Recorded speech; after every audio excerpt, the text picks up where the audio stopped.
Chapitre 10 de Caribe dans Scylla. La lumière verte du tube ne suffisait plus à percer cette poisse, et les deux garçons ne voyaient rien à 2 mètres. Cependant, ils constatèrent que tout ce qui les entourait était recouvert de branches, de lianes, de fougères et d'un lierre énorme, comme s'il poussait là depuis 20 ans. « Pince-moi » demanda Matt à son ami. « Dirait que la végétation a envahi le monde en 2 nuits. » « Et même plus de neige !»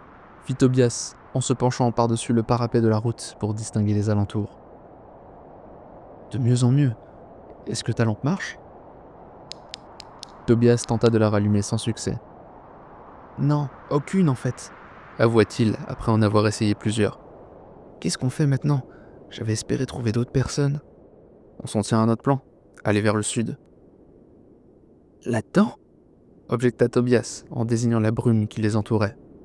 « Oui, je veux pas rester ici à attendre que les échassés nous retrouvent. Ils craignent quelque chose au sud. Je veux savoir quoi. »« T'as conscience que le sud dont ils parlent, c'est peut-être la Floride ? On va marcher pendant des milliers de kilomètres. » Matt rajusta son sac à dos, sa besace et son épée bien calée entre ses omoplates avant de s'élancer en lâchant. « Possible. En tout cas, j'y vais. » Tobias marmonna d'obscures protestations en enfilant son gros sac et se dépêcha de rattraper son compagnon. « T'as remarqué que plus aucun appareil électrique ne fonctionne ? » demanda-t-il. « On n'a plus de montre, plus de lampe, plus rien. Ce soir, quand la nuit tombera, on sera coincé. » « Il nous reste plusieurs tubes lumineux et tu es scout, non ? Tu sais faire du feu. On pourra se faire à manger et se réchauffer. » « Empêche, ça craint. Quand on voit ce qui se passe à New York et quand on voit ici, j'ose pas imaginer ce qui nous attend encore. » Tobias ? Quoi ? Imagine moins et marche plus. Tobias fit la moue. Néanmoins, le message était reçu, et il se tut. Ils progressèrent en perçant le brouillard de leur halo vert. Il leur fallut marcher durant 1 heure avant que la route s'ouvre sur un début de ville. Pour ce qu'ils pouvaient en apercevoir, les rues étaient vides. Pas une silhouette à l'horizon, pas un bruit. Les boutiques apparurent. Coiffeurs, marchands d'alcool, toiletteurs pour chiens, postes. En passant devant l'église, Tobias proposa. « On pourrait allumer un cierge, juste au cas où. » « Au cas où quoi ? » « Bah, tu sais, Dieu, tout ça. T'y crois, toi ?» Tobias haussa les épaules. « Mes parents y croient. » « Ça m'étonnerait que ça suffise. Et franchement, t'as vu l'état de la ville ? Tu crois vraiment que Dieu existe quand on voit le monde ? C'est pas forcément lui qui décide du mal, c'est peut-être nous. Lui, il est spectateur et il nous laisse faire un truc dans ce goût-là. » Dans ce cas, pas la peine de lui demander de l'aide, il est sûrement aussi paumé que nous. Sur quoi, Matt changea de chemin sans prévenir et fonça droit sur l'église. « Je croyais que ça servait à rien, » s'étonna Tobias qui n'arrivait plus à comprendre. Matt pénétra dans l'édifice, aussi désert que le reste de la ville, et s'empara d'un gros paquet de cierges qu'il fourra dans son sac. « Au moins, si tu veux allumer un cierge, que ça guide vraiment nos pas, » confia-t-il avant de ressortir. Le centre-ville n'abritait aucun signe de vie. Ils s'arrêtèrent sur la marche de la mairie pour se désaltérer à leurs gourdes et soulager leur dos. « T'as remarqué qu'on n'entendait plus d'oiseaux, même le jour ?» souligna Tobias. Matt se redressa en hochant la tête. « Exact. Pas un piaillement, pas un bruissement d'ailes. » Matt s'interrogea sur ce silence pesant. Les éclairs avaient-ils été particulièrement habiles, ou existait-il une autre explication ? Matt n'était pas à l'aise, cette brume l'angoissait. En les privant de toute vision, elle les contraignait à choisir leur chemin sur quelques mètres, jamais plus, et ils se sentaient affreusement vulnérables avec leurs tubes lumineux qui brillaient dans ce nuage sans fin. Il guetta autour de lui. Il ne pouvait même pas voir où s'arrêtait la végétation qui les entourait. Soudain, Tobias agrippa violemment le bras de son compagnon. « Aïe, qu'est-ce qui te prend ?» protesta Matt sous la douleur. Tobias restait bouche bée, l'index tendu vers la rue, juste devant eux. Haut comme un chat et de la longueur d'un autobus, un mille-pattes noir avançait, surgi de la brume, la chenille de ses pattes ondulant comme une vague, ses fines antennes palpant le chemin devant lui. Matt porta une main à son dos pour saisir la poignée de son épée. L'insecte géant semblait ne pas les avoir repérés. Il continua de glisser sans bruit et disparut aussi vite qu'il était apparu. Je veux que tout ça s'arrête, murmura Tobias, épuisé. Matt relâcha son arme et se leva. Te laisse pas aller, répondit-il doucement. On doit tenir le coup. Allez, viens, il vaut mieux pas traîner ici. Et pour aller où s'écria Tobias. Matt perçut un début de panique. Dans le sud, on trouvera quelque chose qui nous aidera peut-être. Comment tu peux le savoir, hein Matt haussa les épaules. Je te l'ai dit, si les échassiers craignaient que je sois parti là-bas, c'est qu'il existe une raison.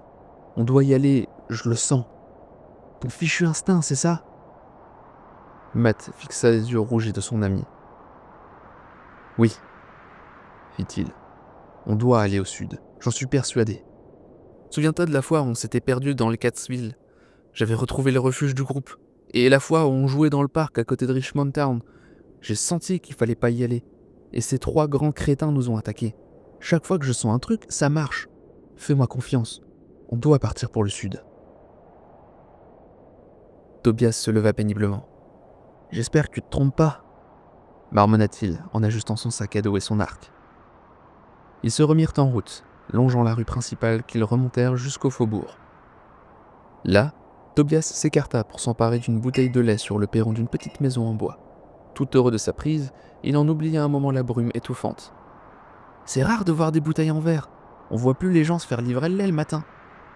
C'est parce que t'es un gars de la ville, ironisa Matt sans joie. La présence du lait devant la maison lui rappelait surtout la disparition de tous les habitants de la région, peut-être même du pays. Après 1 heure de marche, la route se mit à tourner vers l'est, ce qui ne plut guère à Matt, bien qu'il n'osait la quitter. Il ne distinguait pas grand-chose des bas-côtés, sinon les ombres d'une végétation dense et basse. Ici, aucun arbre, aucune luxuriance, rien que d'interminables tapis de lianes, de lierres et de mers de fougères. Ils croisèrent une voie de chemin de fer à peu près épargnée par la verdure et qui partait dans la bonne direction. Pourtant, Matt ne s'y engagea pas. La route avait un côté rassurant. Elle servait d'artère reliant les organes de ce qui avait été une civilisation, les villes. Il voulait les traverser. En dehors d'elles, moins de sécurité, moins de cachette. 1 kilomètre plus loin, tandis que les panneaux indiquaient la proximité d'une ville, ils ralentirent en percevant des râles et des grondements dans la brume, droit devant eux. Le tube lumineux qui leur servait de lampe commençait à faiblir, et Matt en profita pour la lancer au loin, dans le champ sauvage qui bordait le chemin. Quelqu'un émit une salve de grognements, à moins de 100 mètres sur la route. On lui répondit aussitôt, encore plus près, puis d'autres, au loin, et ainsi de suite. Matt en compta 9. Des pas lourds se mirent à résonner. « Tu penses à la même chose que moi ?» s'interrogea Tobias. « Des mutants ? Ça y ressemble. Les mêmes bruits dégoûtants. On peut les contourner en passant par les fougères. » Matt fit la moue. Il n'avait aucune envie de s'enfoncer dans cette étrange végétation. « T'as une autre idée ?» chuchota Tobias. « C'est le moment de la donner parce que le truc se rapproche. » La voie de chemin de fer. « Quoi ? Derrière nous ?» Elle part vers le sud. Ici, on ne sait même pas où on va et ça grouille de mutants. Mais avis qu'on sera plus en sécurité dans les villes que dans les campagnes. C'est ce que je pensais aussi, mais on dirait que les mutants sont les adultes qui n'ont pas disparu. Et donc plus nombreux dans les villes et les villages. Les bruits de pas étaient tout proches maintenant. Tobias tourna la tête en direction de ceux qui arrivaient sur eux et capitula devant l'urgence. « Ok, on fait demi-tour, vite !» Ils déguerpirent, et Matt attendit d'avoir mis au moins 300 mètres entre eux et le grognement avant de craquer un autre bâton lumineux qui propagea sa lumière verte autour d'eux. Ils retrouvèrent la voie de chemin de fer et s'engagèrent entre les rails, la peur au ventre. « Comment tu peux être sûr qu'elle va vers le sud ?» demanda Tobias après un long silence. Matt extirpa un petit objet de sa poche de manteau et ouvrit la main sur une boussole. « Je l'ai prise au magasin de sport. Au moins si les appareils électriques fonctionnent plus, le magnétisme, lui, est toujours opérationnel. »« Je l'espère, » avoua sombrement Matt. Il posait les pieds sur les traverses, planche après planche, remarquant la présence de lianes enroulées autour des rails. Ils ne tardèrent pas à être hypnotisés par la cadence de leurs pas, parfaitement synchronisés. Le stress se dissipa, la fatigue remonta avec la faim. Il n'était pas midi lorsqu'ils firent une pause en s'asseyant sur les rails. Ils burent presque toute la bouteille de lait en mangeant des barres énergétiques, sans un mot. La brume n'avait pas faibli, elle ne laissait filtrer du soleil qu'un vague halo blanc, une lumière de crépuscule. Quelques arbres dressaient de temps à autre leurs ombres imposantes. Pendant une seconde, Matt fut pris d'un doute. Et s'il marchait ainsi pour rien, vers une destination sans fin, et s'il n'avait rien à trouver au sud? Aussitôt, il cligna des paupières et chassa ses mauvaises pensées. Il ignorait quoi, mais quelque chose au sud dérangeait les échassiers. Aussi sûrement qu'ils le cherchaient pour le compte de leur maître, ce fameux île. Matt était convaincu qu'il devait filer au plus vite loin de New York. Ils se remirent en route sans tarder. Le manque de sommeil, l'inquiétude et la digestion composèrent un cocktail soporifique qui les fit vaciller en marchant. Lorsqu'il fut évident qu'il n'en pouvait plus, Matt leva le bras et proposa une halte. On sortit les duvets et Matt installa le sien entre les rails sur les travers. « Tu vas dormir là ?» s'étonna Tobias. « Ouais, qu'est-ce que tu crains ? Pas de train en tout cas. »« Moi je pourrais pas, je préfère encore les racines. » Malgré la tension et l'inconfort, ils sombrèrent aussitôt. Un sommeil sans rêve, un sommeil froid.